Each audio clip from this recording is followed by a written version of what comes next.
hereby call to order this 12 May meeting of the Waynesboro City Council. Mr. Short, will you lead us in the Pledge of Allegiance? My pleasure.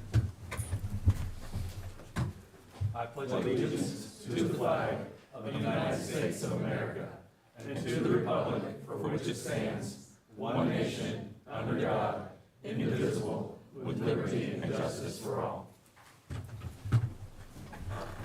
Thank you, Mr. Short. Before we get started, if you would like to speak at the any public hearings or citizen comment period, there should be a sheet in the back for you to sign up. Item 2 is adoption of the meeting agenda. Is there a motion to adopt the agenda with the suggested change? I'll make that motion. Thank you, Mr. Slow. Is there a second? Second. Thank you, Mr. Short. Any discussion? All in favor of adopting the agenda, say aye. Aye. Any opposed? Ayes have it, 5-0. Item 3 is items from the mayor. Councilman Wood and I on, not last Friday before last Friday, had the opportunity to be at the grand opening of the Boot Barn. Very nice place, and they have a large variety of boots. So whatever you can think of, they have, and some other things. But really nice folks. We're glad that they chose Waynesboro, and wish them much success.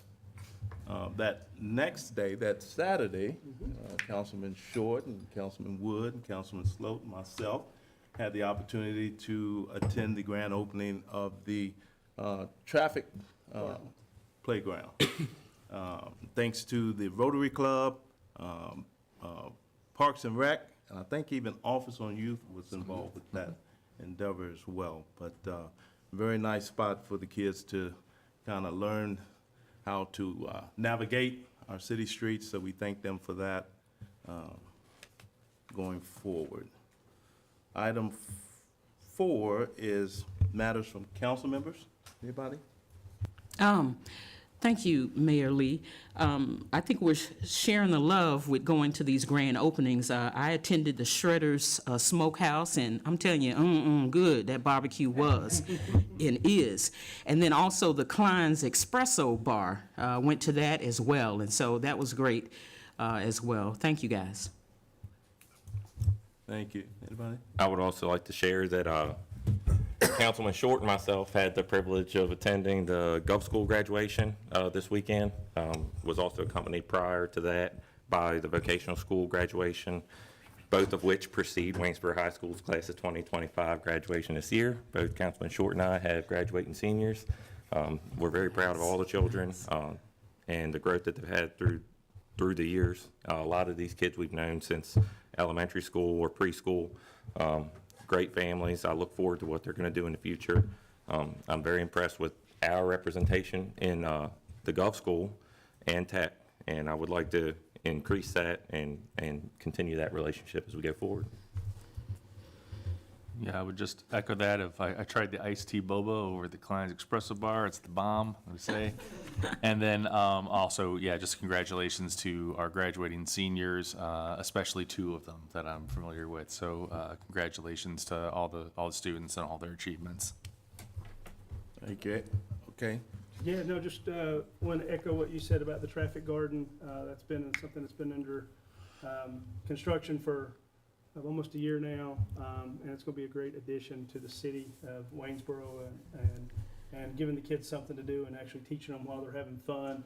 A big tip of the cap to Mr. Hamp's wife, who kind of headed up that project. She did a fantastic job with that. And just want to remind everybody that this weekend it is graduation season, as was already mentioned. Fishburn's graduation up here on the hill is this Saturday.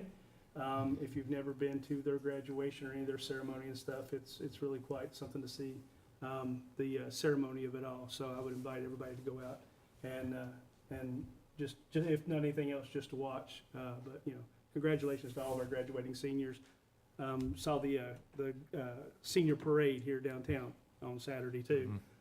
It's nice to see all the purple caps and gowns up and down Main Street. They should definitely be proud. So that's all I got to add. And I think our lieutenant governor is going to be at the Fishburne ceremony Yes, too. she will. So yeah. Yep. Great. Thank you, everybody. Item 5 is consideration of the consent agenda. Is there a motion to adopt the consent agenda? I'll make that motion.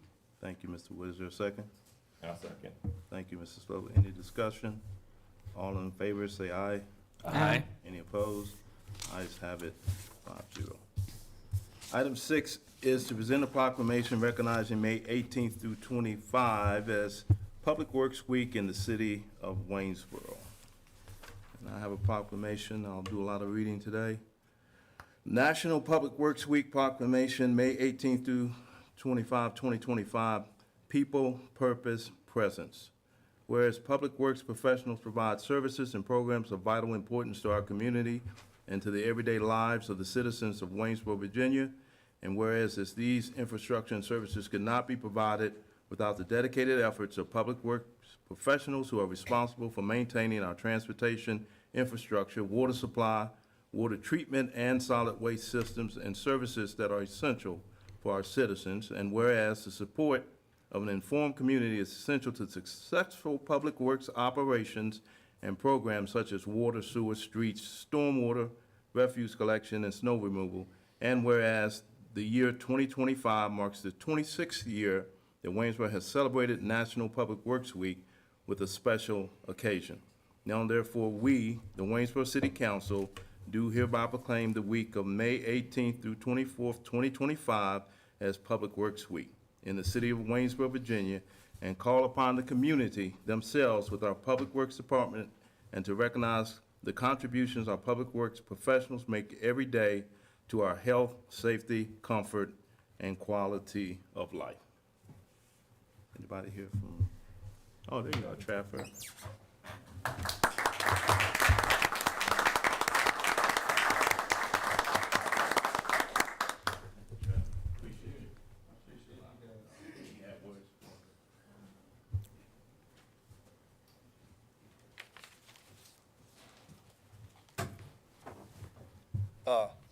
Mr. Mayor, members of council, thank you for once again taking the time to acknowledge the hard work of the men and women in the Public Works Department. The City of Waynesboro's Department of Public Works mission is to provide our community with access to safe and reliable essential utilities, services, and public infrastructure. And that mission hopefully captures how invested the 109 employees in Public Works are to being good stewards of community resources and how much Public Works values being part of the fabric of the community. Being entrusted to maintain over 130 miles of streets, 165 miles of water main, 135 miles of sewer, our modern water and sewer treatment plants, and our staff often work long hours in all conditions, from snow to sweltering heat, everything in between, and Public Works employees perform these essential services in a professional manner, but often out of the public eye because they're working late at night or on pipes that are buried underground. So just again, in closing, thank you so much from all of us to have the city's elected officials take the time to recognize the efforts of everyone in Public Works. If you all don't follow us on the city's news feed or on Facebook, last week was National Drinking Water Week, so we ran a couple of stories, one that closed up water main breaks. So all through the holiday season, we had guys out in freezing cold fixing water mains, fixing leaks like that. Then during Public Works Week, we'll put out a few other stories as well about I know we're talking about our recycling center, some things we have going on with traffic, paving season is upcoming. So thank you again for your support, and just stay tuned to the information we're putting out there. Thank you, Trafford.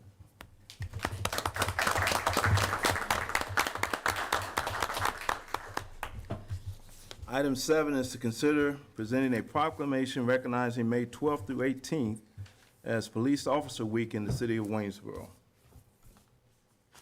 Whereas the Congress and President of the United States have designated May 15th as Peace Officers Memorial Day and the week in which it falls as National Police Week.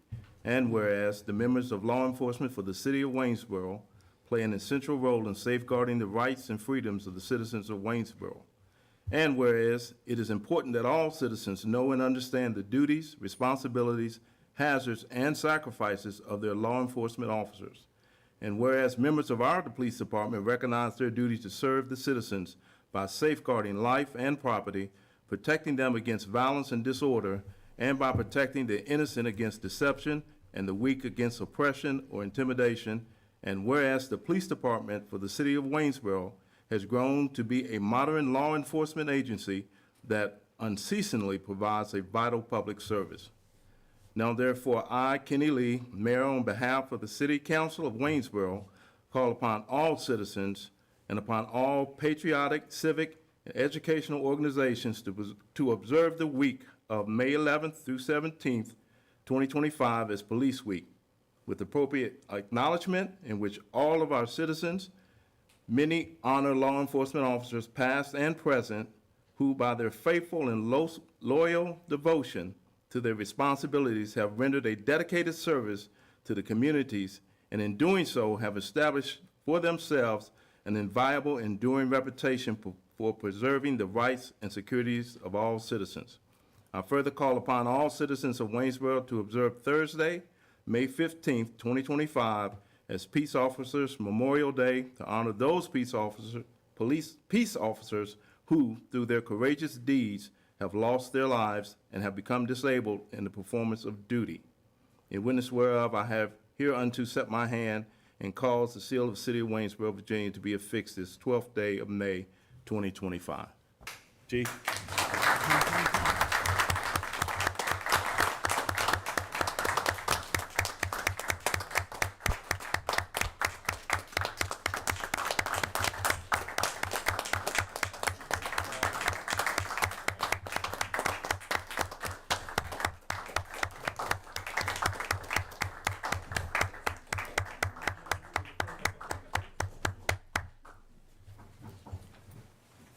Are we getting?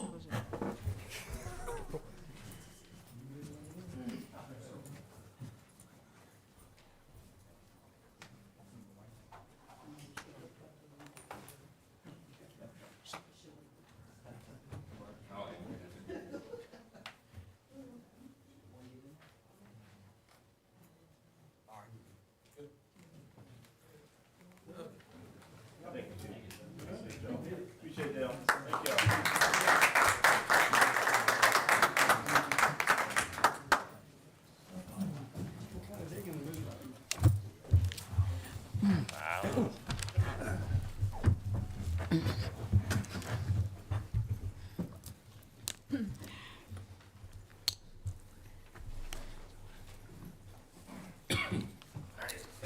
Mr. Mayor, Madam Vice Mayor, members of council, staff, and attendees, on behalf of the Waynesboro Police Department, we wish to extend to you our heartfelt appreciation to the City of Waynesboro for the official proclamation recognizing National Police Week. The significant acknowledgement honors the dedication, service, and sacrifices made by the men and women serving in law enforcement across the United States, which is over 800,000 today. It also pays tribute to the police officers who have made the ultimate sacrifice in the line of duty. The recognition not only uplifts the spirits of our officers and their families, but also reinforces the essential bond between law enforcement and the communities we serve. Our work is not just a job, it's a calling. We put this uniform on and step into a role every day and in all types of situations requiring immense courage, compassion, and commitment. We are truly grateful for the support from the Waynesboro community, and we are honored to be part of such a remarkable area to make a difference and uphold its values and safety. Again, on behalf of the police department, thank you for your continued support. Thank you, Chief. Thank you, Chief.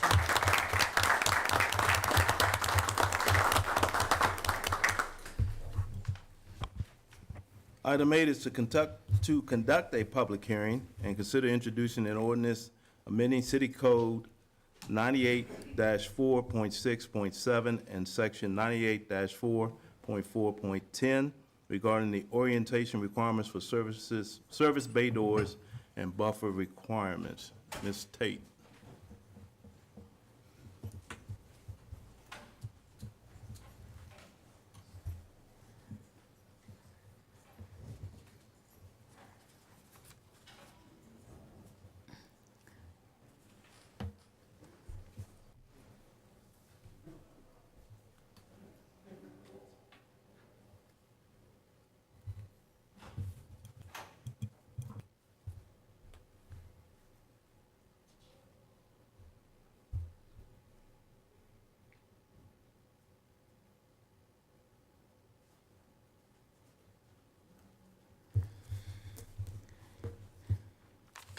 So yes, this evening we do have a zoning text amendment and a public hearing, and it's related to Section 98, which is our zoning ordinance, and specifically deals with bay doors and bay door openings for car washes and vehicle sales and service uses.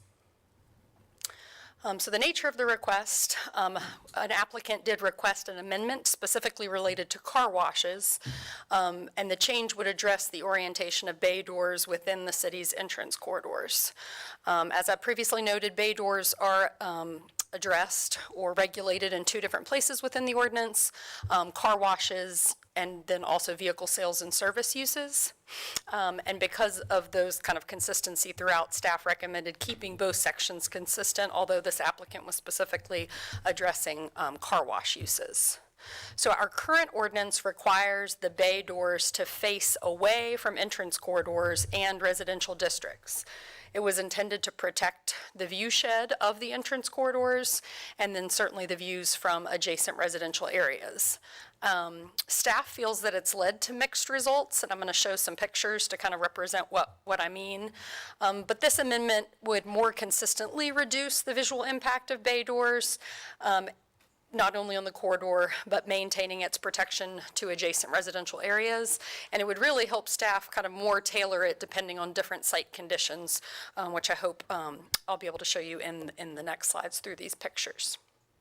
So the current ordinance reads this way, and the areas highlighted in red is the current ordinance. So it says that all service bay doors, the openings shall face away from adjacent residential uses and from corridors designated in Section 98, which are entrance corridors. And then for vehicle sales and service, you can see the language is mimicked there as well. And so this is the intention, that the doors would face off to the side and not face directly onto the corridor. So these are the entrance corridors that are designated within the city, and again, just goes back to kind of a good visual representation as you're entering and exiting and kind of driving through the community. So you can see here, this Take 5 on Rosser was developed in accordance with the existing ordinance, so the bay doors are not facing the corridor. Staff feels that you actually see the bay doors more when they're oriented that way, because you see them the entire time you're driving the length of the corridor rather than just the second that you might be passing by.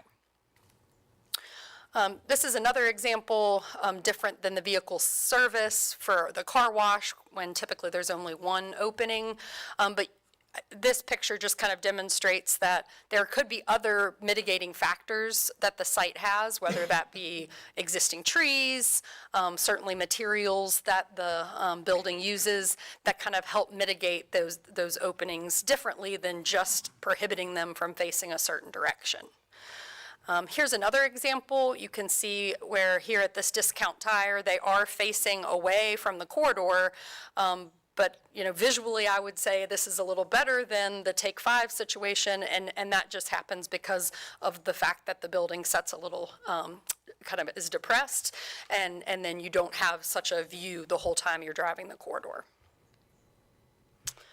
And so again, the current ordinance doesn't have really any flexibility. It just says that they must face away from those corridors and residential uses. So the proposed amendment would change that language to say that bay doors shall not face residential uses and clarify on adjoining parcels, so that we know what we're talking about there, that it's not just facing some residential that might be farther from, but on adjacent parcels. And then shall face the direction having the least negative impact on corridors. The site review team, which is made up of staff, would make the final decision determining that orientation. And then, as was discussed in the Planning Commission, the dock doors or the bay doors is one visual impact, but sometimes with car washes or other uses, vehicle sales and service uses, you might have other impactful, like vacuum cleaners or other things that aren't being covered.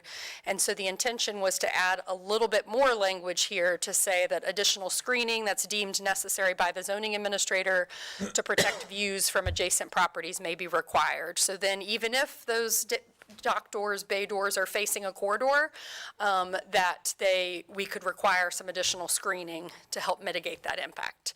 And then this just repeats the language for car washes and the vehicle sales and service. And I do want to note that staff and the Planning Commission do recommend approval of the text amendment. And the applicant is here to speak prior to opening the public hearing.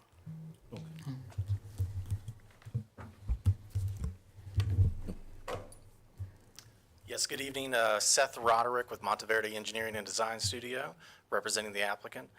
I thank Ms. Tate for giving a very detailed analysis of what the request entails. And the only thing I'll add is that, this is, I think, is a very good example. Something we run into in a lot of different localities is that our ordinances are always well intended to protect the public, but sometimes inflexibility leads to unintended consequences.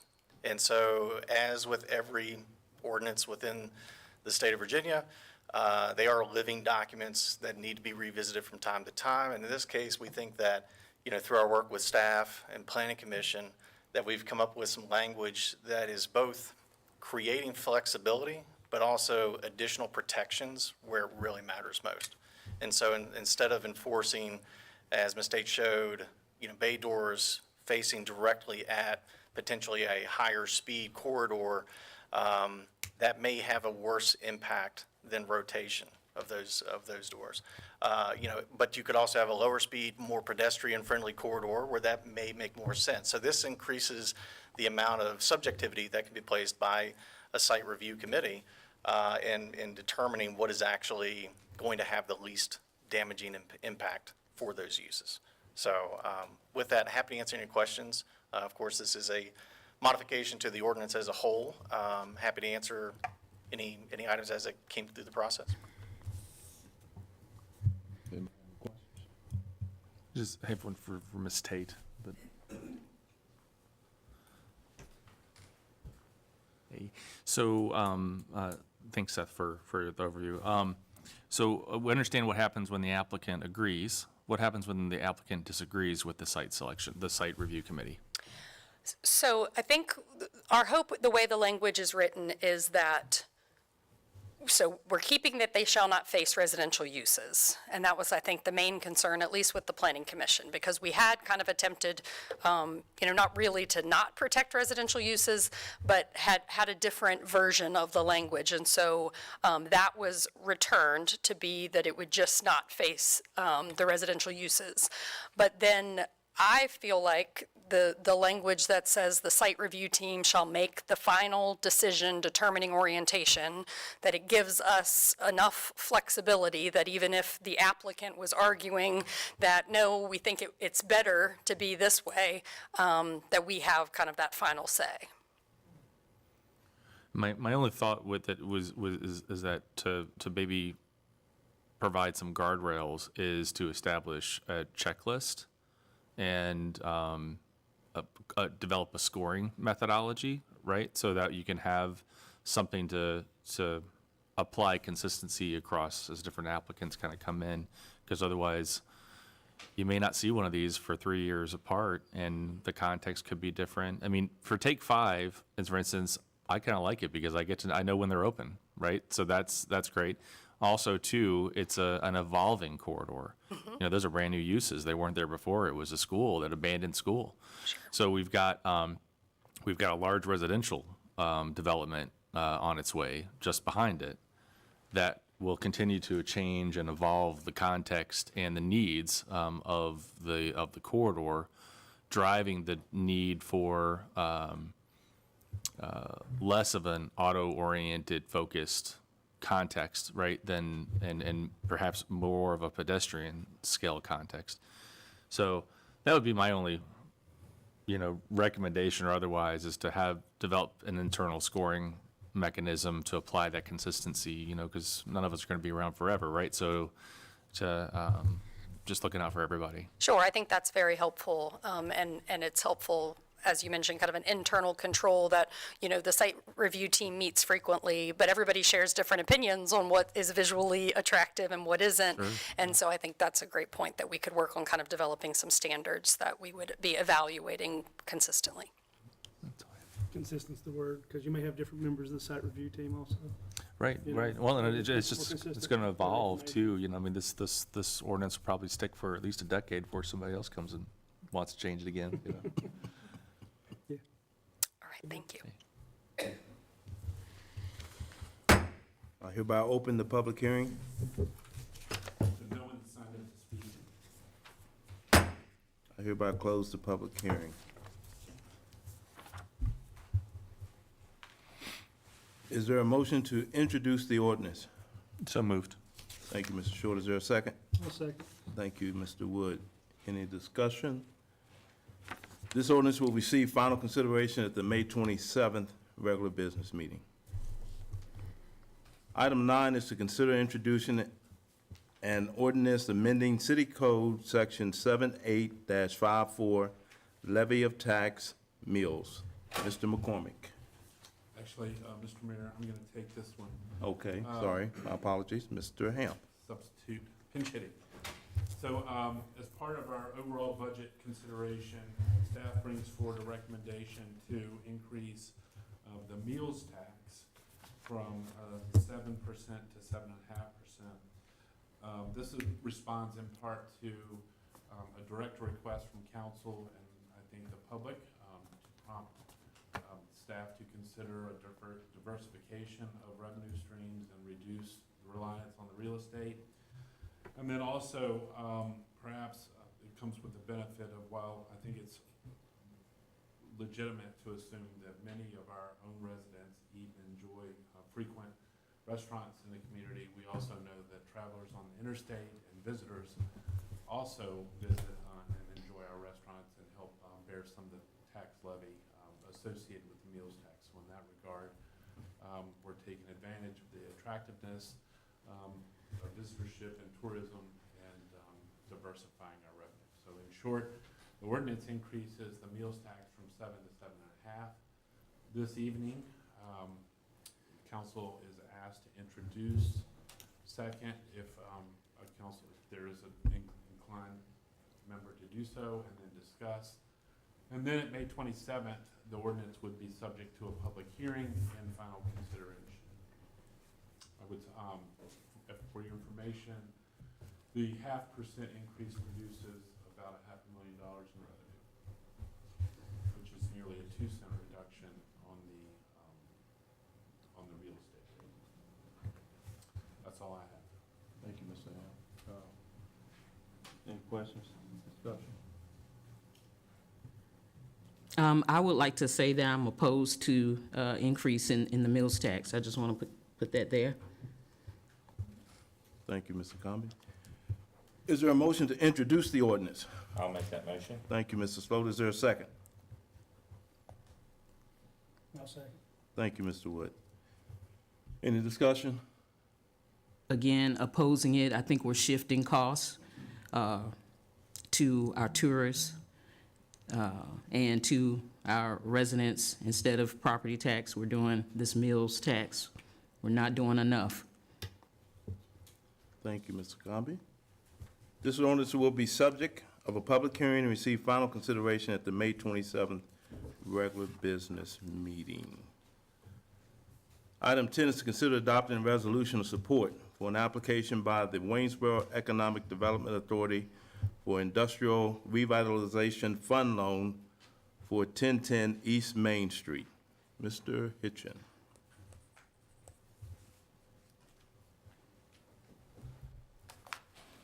Thank you, Mr. Mayor, members of council. The Industrial Revitalization Fund, IRF for short, was developed to leverage local and private resources to redevelop former industrial commercial properties. It is an annual grant offered by the state, and it is a highly competitive, highly sought-after grant. Jurisdictions can apply for one project for up to $1 million in the fiscal 26 program. The city, through the EDA, must make the application on behalf of the developer, but requires no financial commitment of the city or of the EDA. If successful, the grant would be provided to the EDA, who in return loan the funds to the applicant. The developer must provide a minimum 1-to-1 match. Staff announced this opportunity to building owners through personal emails, social media, even some of you even forwarded this to your social media contacts as well. And we are applying for Virginia Metal Crafters, former Virginia Metal Crafters building at 110 East Main Street. The applicant is providing a 2.4-to-1 match, so more than double the required match for this grant. The EDA passed a companion resolution at their May 9th meeting. We're asking for your support via resolution. I'm happy to answer any questions. There's also a representative of the building here if you have any questions for them, of the building owner. Any questions for staff?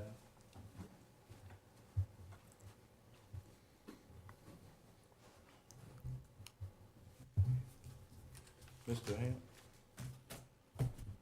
We can finish this one and then catch me after we finish up with Greg. Okay. No questions? Is there a motion to adopt the resolution? So moved. Thank you, Mr. Short. Is there a second? I second. Thank you, Mr. Tomlin. Any discussion? All in favor, say aye. Aye. Any opposed? Ayes have it, Tom. Thank you. Thank you, Mr. Hitchens. Mr. Ham?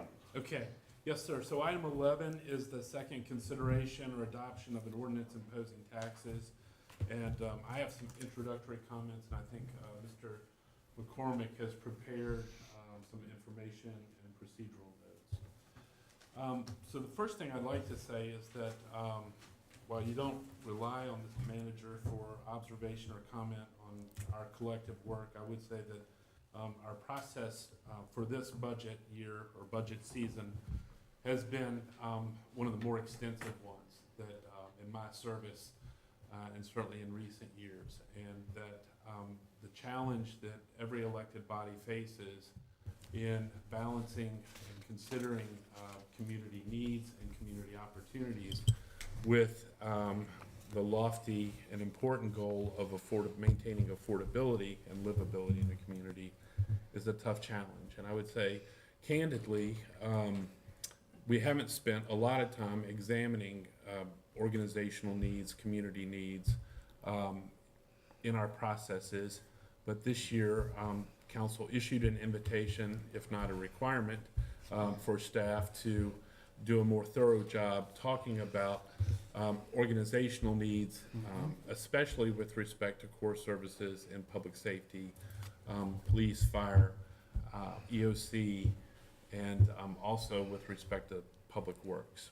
And so I would just like to say thank you, and that if we take a second, even before we've concluded our work on 26, there probably is an opportunity for some complementary work to occur with respect to those important city departments outside of public safety and public works that relate to quality of life and leisure, such as our library, parks and recreation, and certainly with community development. And so I think there we can extend, hopefully, a new trend, a new habit in being more intentional and more thorough with examining things like staffing levels and industry standards with respect to staffing, and understanding perhaps in greater or making a greater effort at least to understand the relationship between what it costs to operate the municipal government and then the resulting services and programs and investments that come from that government. And so I just would like to say thank you to the council for your commitment to participate in that and to challenge staff to do more work in that regard to help you make your decisions. As we move from, I would say that our work began with maybe what some would call an unconstrained list of expenditure opportunities that would have produced a tax rate of $1.06, and even by bureaucratic standards, that was probably not a tax rate that deserved legitimate discussion, but perhaps was healthy to see an exhaustive list of community needs and community opportunity and organizational needs. And so we have kind of worked our way to 92. And then from 92, it seems as if consensus will build, or was headed towards 89, and then even at 89, staff perceived, and I think the mayor expressed a desire to at least see what budgets that relied on a lower tax rate might look like. And I think also making a commitment to having a more collaborative and consensus outcome as we conclude our budget work, was a goal stated by the mayor. So Cameron and I are going to talk a little bit about the path from 92 to 89, and then 89 to 85, and then maybe beyond that. So, Mr. Hamp, if you have anything to add while we work through it, feel free to jump in, obviously. But the top of this slide should look pretty familiar, and I'm sorry, I'm having a hard time finding mine. Yeah, can you please? I'm having a hard time finding mine. There it is.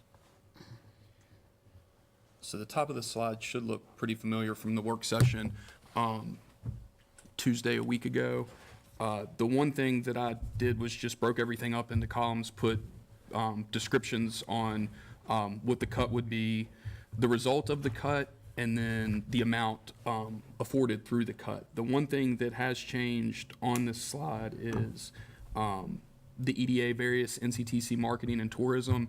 As I worked through that, I had a chance to catch up with Mr. Hitchin, and a lot of that is marketing for NCTC and some tourism items that are one-time costs. So we feel like that would be eligible for fund balance consideration. Originally, when I had that marked in the slide 2 weeks ago, I had just marked as a cut.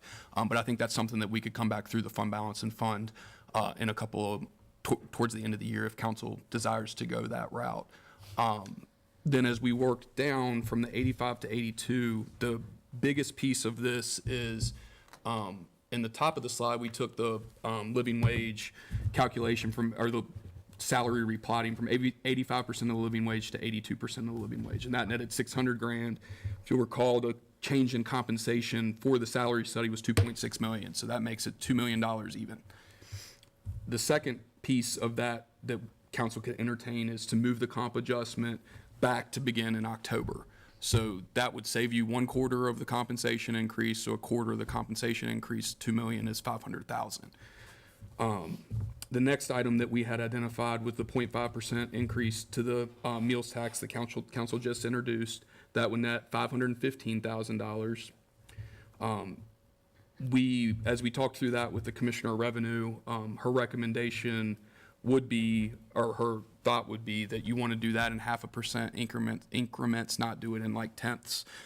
So to take it up to the 0.5 would net you more than 1 penny. So our recommendation was to take the difference in the $300,000 penny and the $500,000 meals tax gain and put that into the high school debt reserve. So that, if you'll recall from the original budget, the high school debt reserve was $900,000. That would take that debt reserve to $1.1 million of about a $4 million need on the payment.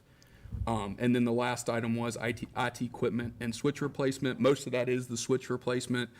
Those are things that IT generally does every year, but if we had to hold for a year, we could. So that would be eligible for the IT reserve if we wanted to go that route, since it is, you could argue that it's one time, $85,000 for a 3-cent adjustment of $900,000. So just the math on the 4-cent adjustment and the 3-cent adjustment, a penny's worth about $300,000 on the real estate tax. So 4 pennies is 1.2 million. Then the next 3 would be 900,000. At the bottom of the slide, and as we work through this, I can put this piece back up if council decides to do an amendment to the motion. The current budget motion on the floor is $158,412, $158,412,645. The items needed to match the next down budget motion are the next 2 lines. So there's an 85-cent budget motion as well as an 83-cent budget motion if you wanted to amend. And that says 83, that should say 82, I'm sorry. That is 82. And the math on that is correct. It's just I labeled it incorrectly. The difference in the 85-cent to the 82-cent isn't quite 900,000 because you have the 515 gain in the meals tax. So you don't need to take the budget down quite that far. You need to take the budget down about 385,000 to get from 85 to 82. So I'm gonna skip that one and come back to it, because that's kind of the procedural piece if council wants to amend once you get into discussions. So this evening, what can be accomplished is you can adopt the stormwater ordinance as it is, and then you can adopt the ordinances in their current form as previously introduced. If council were to want to amend those motions that are on the floor, we could amend them this evening and then adopt at the next meeting on May 27th. In order to wrap the CIP up, I need final conclusion on the operating budget. So I would bring a CIP presentation on May 27th, along with the appropriation to go along with the CIP. We've kind of worked through going ahead and appropriating the high school funds over the next couple of meetings, since that debt will ultimately, if this budget passes, get borrowed during the current year. And then late June, early July 2025, we'll do the small capital things. Those are kind of the things that you saw me cutting off, and then the various things. There's some police cars and some things like that in that small cap appropriation as well. So in order to try and make it easy to follow, we put some procedural notes together if council wants to amend the motion on the floor and how you would mechanically go through that. These notes will work for both the tax ordinance as well as the budget ordinance that's on the floor. It's pretty good. It's Thank very you. good. We're good until you need additional comment or assistance. I do not. So before we get started, though, I will say this. I want to thank all my colleagues for your open and candid and honest input as we went through this project, task, effort. Thanking staff for your patience with all the questions that we had. So just wanted to say that. So with that, item 11 is to consider an ordinance imposing taxes for calendar year 2025. There was a motion and a second for a 89-cent real property tax rate from the 429 work session pending further consideration and discussion. Is there further discussion or motion? Mr. Mayor, first, I would like everybody to take a breath. It's been a long budget session. It's been a lot of discussion, a lot of back and forth. And people need to understand, that as sure as I'm positive that Michael Jordan is the GOAT, I'm sure that everybody up here on this council want what's best for our city. And we need to... Kobe. Close second. I love Kobe, but he ain't Jordan, all right? That's awesome. No, I think everybody up here wants what's best for our citizens, and people just need to understand, just like your household budgets, the price of everything is going up. There's things that are out of our control when it comes to costs, when it comes to, parts and people's salaries and just the cost of living for us as a city, as well as us in our own individual homes, our own budgets, that we live our life by. So I appreciate all staff's hard work putting up with us. I appreciate all the members of council for the discussion back and forth. We didn't always agree, but like I said, I think we all have the best interest of our citizens at heart. So I would like to ask for a friendly amendment to Mr. Short's motion at the 89 cents to an 82-cent rate. Yeah, I accept that. Do I have a second to that? I'll second that. Thank you, Mr. Sloat. Any discussion? I want to say that I oppose 82 cents. Again, I don't think it's enough. Again, I think we are shifting cost from the property to the mills tax, and we want nice things, but we want other people to pay for it. That's what I think. We speak it with forked tongue. We are after consensus and a supermajority consensus, and I think this is where we are at this 82 cent versus the 89 cent. I will tell you that I do believe that we were at consensus at 89 cents, 3-2. However, we want a super majority. And so we want the greatest number of council members to agree. And this is why we are at 82 cents to become more aligned with our 81-cent counterparts. And so this is where we are at. I will never personally go along to get along. I've been elected to look at things logically and come to a decision based upon that. And that's what I did, taking all of the information that staff has brought to us through the number of months, basically, that they've given us all of this information. And we are not overtaxed. We are, in fact, undertaxed based on the information that we've been told. And again, I've said it here before. We've danced to the music and we've enjoyed ourselves, and now we got to pay the piper.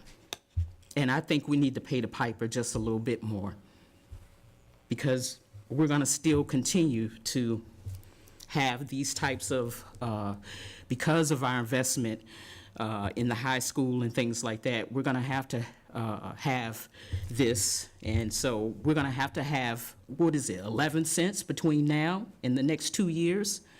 And so, and that's just for the high school and nothing else, and nothing else. And so that's the discussion. I yield. Thank you, Mr. Campbell. I'd like to add something. Slightly offended, Mr. Comby, that you would suggest that we don't have the best intentions for the residents of the city. I did not say that. The goal for a majority consensus was taken into consideration all of the residents. And I understand that you feel the way you feel about how our tax rate is. But that does not mean that the same thought process, research, and impact to the residents was not taken into consideration by your fellow council members. So while I appreciate where you're coming from, I would hope that you would have appreciated where I was coming from personally, and the other council members as well. We worked really hard to this consensus, and the thought process of adding 0.5% to the meals tax to alleviate almost 2 cents from the property tax was to put what some consider an optional purchase against a mandated one to try to recoup some balance, to try to make that impact on the resident a little bit lighter. And yes, we have another 11 cents coming. That's another reason why it was taken into consideration about not hitting with 89 cents this year, because again, it's $1 just for the high school if we start there. So while this back and forth has been healthy, I just wanted to defend my personal stance and the work of my fellow council members to come to this consensus on 82, knowing that we have more work to do in the future, and to ease our foot into the water of raising taxes instead of slamming a really big, heavy load at once. And I think we've accomplished that with this. Staff has worked extremely hard. They put together numbers, reworked numbers 3 or 4 times, and I know, they did their best, and they're going to continue to do that. And we're going to continue to do that. And I look forward to getting us to where we need to be in the future. So with that, I'll yield back. All right, thank you, Mr. Stoll. Yeah, I would just, if you don't mind, Mr. Mayor, just, some observations of where we started and where we've landed, from my perspective. Again, I think it's been a very valuable, process, nearly 6 months of conversation. So 6 months, right? So we're not a headline in a paper, a post on Facebook, social media, neighbor talking to neighbor in the grocery store. It's 6 months of thorough examination of the needs of our growing community. And so we started at, again, as Mr. Hamp mentioned, $1.06, which is astronomical and unattainable. And so we quickly pivoted to 92 cents. And then once additional figures started coming in, we settled in at the 89 cents. So what's accomplished with at 89 cents? what have we compromised between 89 and 82? The answer is nearly, you can't make a distinction between the 89 and 82, and this is what I mean by that. We're getting about 95% of what was sought after at 89 at 82. And so what does that mean? 6 firefighters, right? I've been on council for 9 years, and all I've heard is chief after chief after chief coming and begging for 1. And so we're doing 9 because we need we need folks to take care of us and to make sure our community is safe. 2 police officers, 1 sworn and 1 civilian, accomplished at 82 cents. It was accomplished at 89 and refined at 82. 2 sheriff's deputies, a sheriff's office that has not increased its structure since 1976, and so we're adding 2. He asked for 3, we couldn't get to 3, so we said we're going to inch in as best we can. We need it's urgent, and we really need to get some additional positions over there. The Community Vitality Fund, where it was at 89 cents, was a 1%, a 1 cent tax levy, part of the tax rate. Is realized this year, July 1, at $300,000 using fund balance. And we can revisit that as a dedicated fund next year. Compensation for our deserving employees to, how many more meetings are we going to show up to, or news articles or Facebook posts about turnover? I heard compelling stories from all branches of our community that promote the health, safety, and public welfare of our community, including Public Works, where we had individuals come up and say, my street doesn't get plowed, the roads are in bad shape, and we have a 35% vacancy. So what are we supposed to do with that? Just say, well, I guess we'll just keep the status quo and not move? No, and we're gonna start to meaningfully address compensation. We're gonna start bringing up the entry wage for our most deserving underpaid employees to inching up to a living wage, the first of its kind in our region, setting that course into action. And I think I've covered all those things on my bullet there, Mr. Mayor. But so I'm very proud. And I'd also just sort of say, again, just my own casual observation after some time on council is, a budget is a moral document, and you can really see a community's values based off of what its budget, how its budget reads. And so I'm immensely proud of where we're at. This is a substantial tax rate increase for our community, from an equalized rate of 69 to a rate of 82. It's a substantial tax rate increase, and I think to Mr. Sloat's point, we know that with setting ourselves up for the debt service that's going to accompany a high school project, that at the end we will have invested $80 million instead of $150 million in a new high school. I've gotten a few notes, and maybe my colleagues did too, about questioning the $60 million investment in the high school. Y'all, this is $80 million over the life cycle versus $150 million, which is about the average cost of a new high school in the Commonwealth of Virginia. So I'm very proud and very pleased that, again, working with colleagues, a tremendous effort of staff. I know how much they love rerunning numbers over and over and over again, but have really done, I think, a phenomenal job. And I'm very pleased that when I was in Mayor Lee's role, and I'm glad I'm not now, but when I was in his role and folks that followed, I've even offered whatever good advice this is to Mr. Lee, I have always tried to strive for a 5-0 vote because I think that each of us represent very specific and important parts of our community, because we all get elected the same way. But sometimes you can't get 5-0. Sometimes you get to 4-1, and that doesn't feel great, but you try.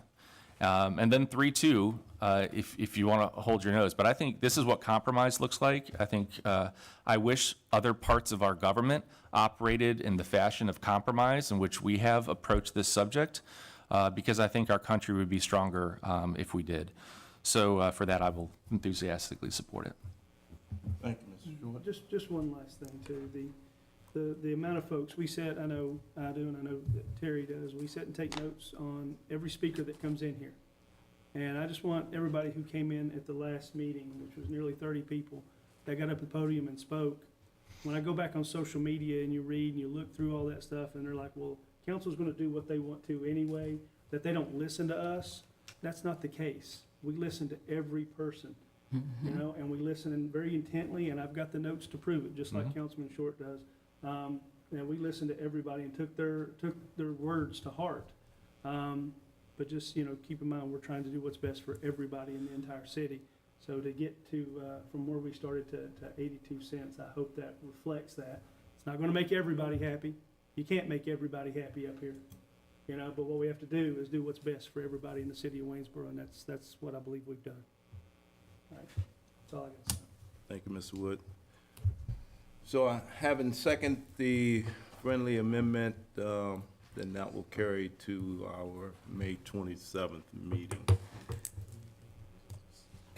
Item 12, second consideration adoption of an ordinance amending section 30-58G3A of the Code of the City, Stormwater.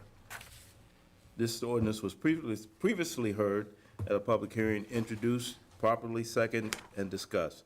If there's no additional discussion, I will call on the question. All in favor say aye. Aye. Any opposed? Ayes have it, 5-0. Item 13 is the second consideration adoption of an ordinance establishing the annual budget for fiscal year 2026. Mr. Hampton. So, yes, sir, I think we'll need, I don't think does this require a friendly or just a? Okay, it goes back to, who introduced the budget? Okay, so same process with the tax rate. We need a friendly amendment to the amount that's labeled 83 cents, which really should be 82 cents. And then if Mr. Short will accept, we need a second, and then that will sit until May 27th. Right. Stick with consistency. I Yes. would like to make a friendly amendment to Mr. Short's motion to adopt the $156,827,645. I accept. Thank you, Mr. Wood. Thank you, Mr. Short. Is there a second? I'll second. Thank you, Mr. Sloat. Any discussion? I think I need to list my opposition again, so just to be consistent, talking about consistency. So again, I still oppose. Thank you, sir. Thank you, Mr. Comby. So this ordinance will be considered at the May 27th meeting. Item 14 is to hold a public needs hearing in preparation for the city's 2025 annual action plan for CDBG entitlement funds. Ms. Tate.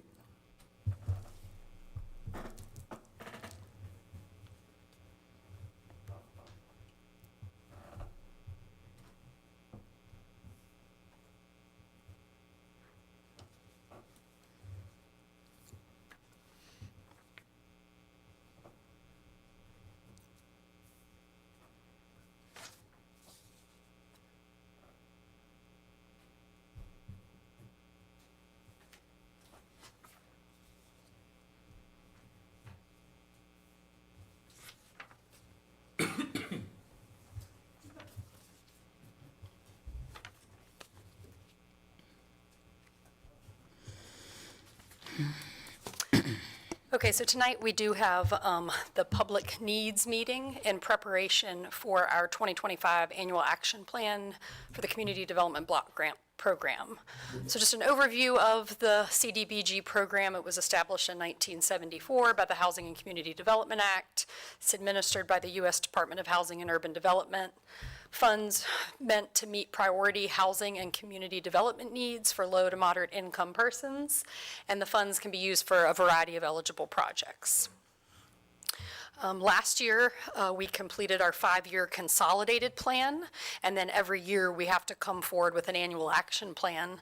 But our 5-year consolidated plan identified the following goals: to improve access to and the quality of housing, provide public services, improve public facilities and infrastructure, and then also planning and administration, which is a HUD requirement if we were to use any of the funds for administrative costs, although in the past, at least last budget year, we did not. So some eligible activities for these funds are housing rehab, home ownership assistance, public facilities improvements, blight removal, demolition or site preparation, code enforcement, economic development activities. You can acquire or dispose of real property in meeting the goals of the program, or public services. Any project has to meet national objectives, must meet one of the 3 national objectives. So the first is that the project benefit low to moderate income persons, and that has to be at least 70% of your total grant amount. You can utilize no more than 30% on prevention or elimination of blight. And then lastly, you can meet urgent needs when health and welfare are threatened, and that typically gets used in times of disaster. So typically, our programs are here, and that's how we meet the need, is that they benefit low to moderate income persons. Our prior year's funding was $167,321, and we have not got our allocation for this next round, but we are told to expect for it to be the same. I would probably say maybe a little less, because it has been dropping every year. So that roughly that number is what we'll have to program in this annual action plan. Just some past performance to note. Some of the accomplishments, there was the completed sidewalk improvements at 4th Street that used community development block grant funds. We continue to look at ways to improve Rosenwald Community Center handicap accessibility. We assisted families through supporting the warm shelter. We also have supported operations for LifeWorks River City Bread Basket, which provided food assistance to 8,292 individuals within that October 23 to September 24 timeframe. So really, the purpose of tonight is if there are public community needs that individuals want to identify, and that helps staff as we look towards, taking that relatively small amount of money, $160,000, and deciding, what we might divide it up for. So it's open to the public for so that they can identify any needs. I hereby open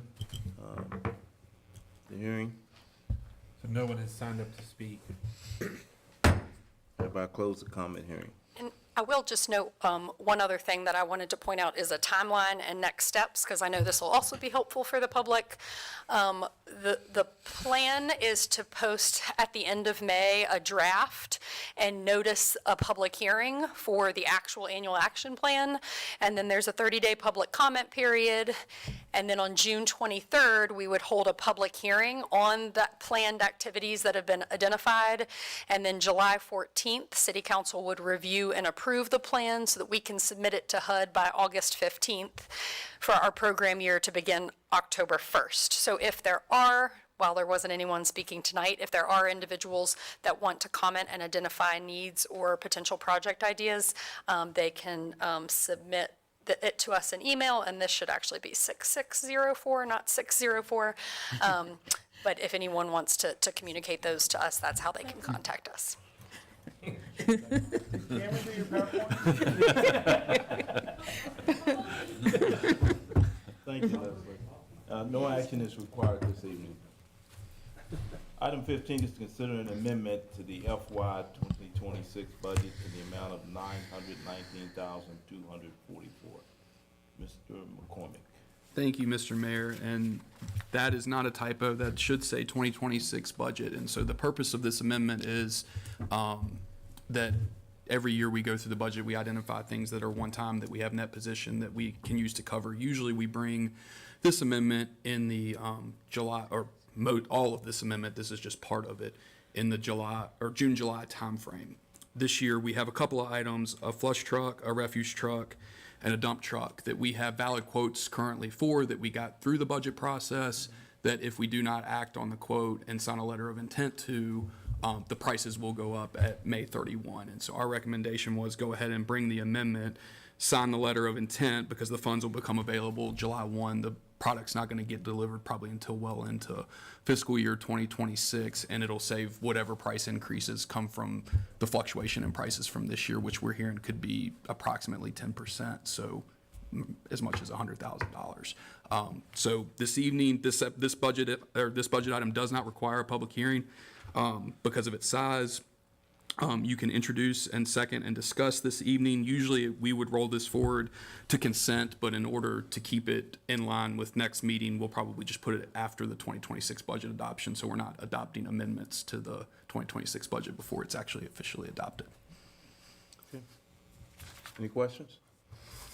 Kimber, one question I had relative to, gentleman brought this to my attention, and I thought I would just bring it to yours. Sure. Relative to, and I did peruse the website for a bit, but there is, I am curious about staff's investigation of purchasing a used vehicle, a used dump truck, for the purposes of satisfying this. Again, I'm certainly not a subject matter expert related to the type of equipment, but there is I was made aware of a website. There are hundreds of vehicles that are available across the East Coast, some with fewer than 40,000 miles on them. And so I am curious if that has been investigated and explored. I know we looked into that process because I probably know the site that you're talking about when we were looking at the fire truck, and there wasn't anything that spec'd it specifically. If that's something council would like us to take a look at, we certainly can do that. I think the flush truck is a pretty specific piece, the largest piece of this one, but for the other dump trucks, we could look at that. And I think Trafford is here. I don't know if that's something that Mark goes through consistently, or if we generally say because of how long we're going to keep these for and the way that we use them. 40,000 miles a lot of times on a dump truck isn't the same as 40,000 miles on a regular passenger vehicle. Yeah, if you don't mind, so we have a pretty specific requirement for dump trucks where we essentially just max out the threshold that a non-CDL driver can use it. So it's a specific body, a specific bed. This equipment also becomes frontline equipment for snow removal in particular. So one of these we're actually replacing. We've had to replace the rear end in twice after a snow event. So I would recommend purchasing new equipment that's under warranty that fits all of our needs. Typically when we've had varied results with used equipment, for sure. So frontline equipment that we need to work day in and day out, I would recommend the new purchases.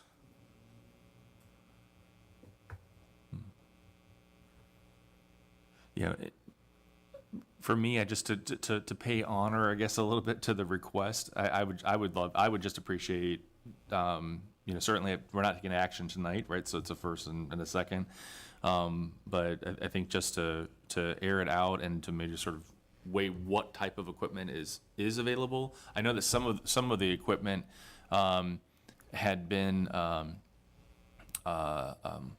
locality wasn't able to continue making payments on it, right? So they were put up for auction essentially, and they've made their way into the market.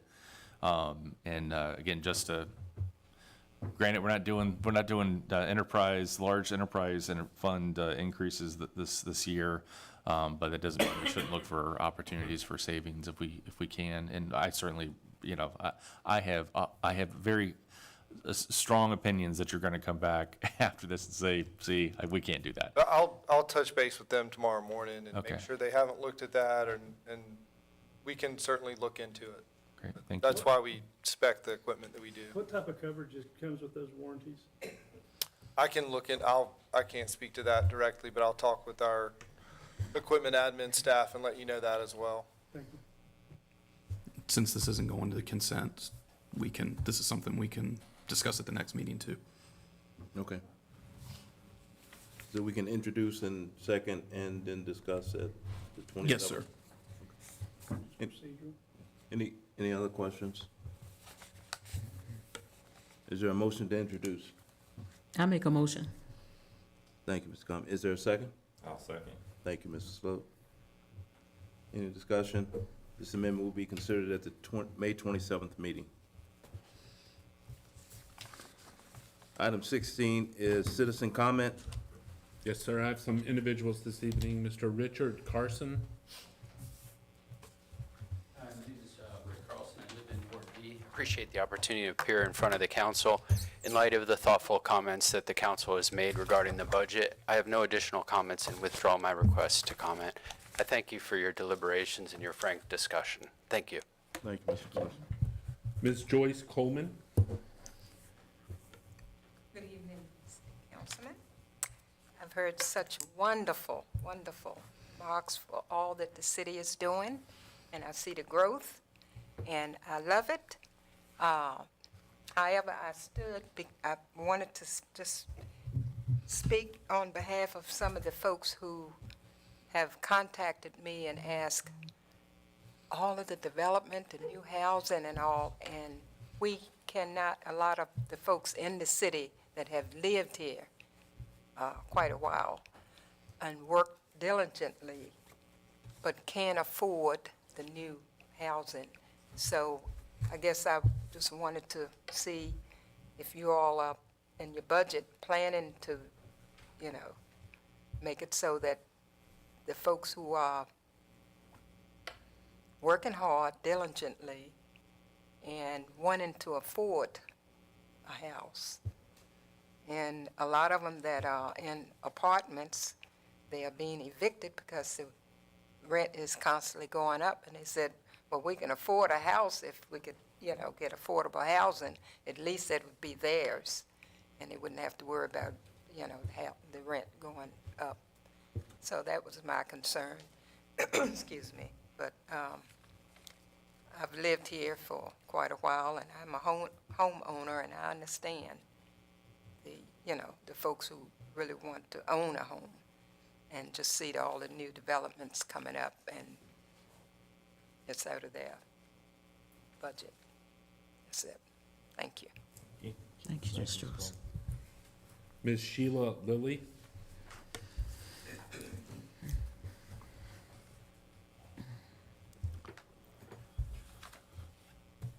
Hi, I'm Sheila Lilly. I live at 649 Walnut Avenue.